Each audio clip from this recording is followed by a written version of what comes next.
Welcome to Friday, September 29th, 2023, your Day Weather podcast brought to you by Cowboy State Daily. Cowboy State Daily is Wyoming's only statewide newspaper. Get your free digital subscription by hitting the subscribe button on cowboystatedaily.com.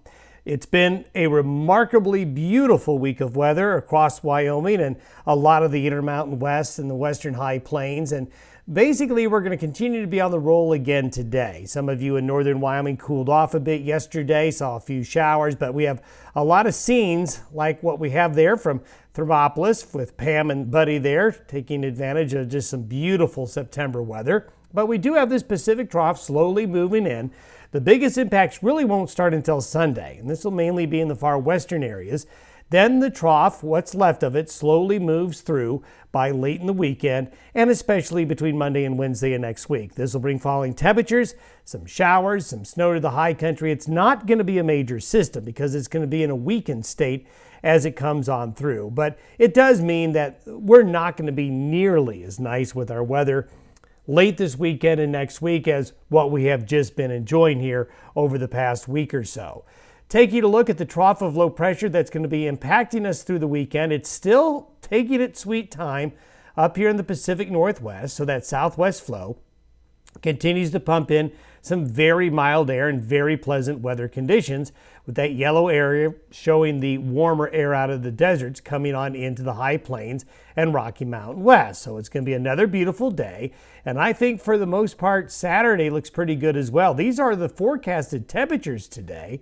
We've got 90s out here in the southern plains, 70s and 80s in between, and then cooler back up here in the Pacific Northwest. But these are just fabulous late September temperatures and conditions.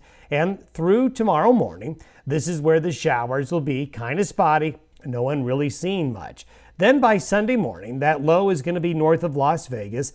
It's kind of spinning around. So this area right here is certainly going to be cool and cloudy with showers. This means western Wyoming, parts of western Colorado, central and western Montana, back into the Pacific Northwest and Great Basin. But out to the east of the low, southerly flow keeps us warm, very warm in the Midwest and Corn Belt as air gets pumped in from the south into those areas.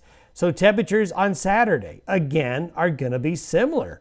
Just very, very pleasant. Now you can see the encroachment there, the blue, with those cooler temperatures right here coming in. And that's certainly going to be cooling off those areas Saturday.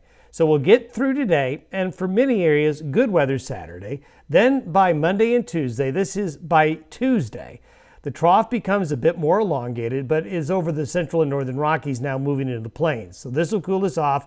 There'll be some showers around. There's going to be a little bit of mountain snow, and temperatures will drop down back to average or a little bit below. These are the temperature anomalies by Sunday. So a lot of Sunday, especially out in the plains, will still be warm, but you can see the cool there in the basin. And then by noon Monday, there's a bit of a bigger push of that cooler air, and it's really going to be notable by Tuesday into Wednesday. But you can see how slow the progress of that cool air is. But there will be some showers and some thunderstorm activity. Nothing really heavy, but this is going to bring about a change in the weather towards the early to middle portions of next week. And yes, as we've been showing you, snow levels will drop to some areas pretty far south with this system, but this is not going to be a really big mountain snow event really anywhere. But just a reminder that fall, albeit off to a really slow start, is creeping in rather slowly. And then long term, this is by next Thursday, northwest flow aloft is going to open the door to colder air out of Canada. The question will be, will the colder air want to come more west or want it come more east or more towards the Great Lakes? We'll put a question mark on that because the models are kind of vacillating back and forth. But there is going to be probably another push of colder air into the region in addition to what we see early in the week next week, but late next week towards next weekend as well. Speaking of the weekend, have a good one. We'll see you Monday.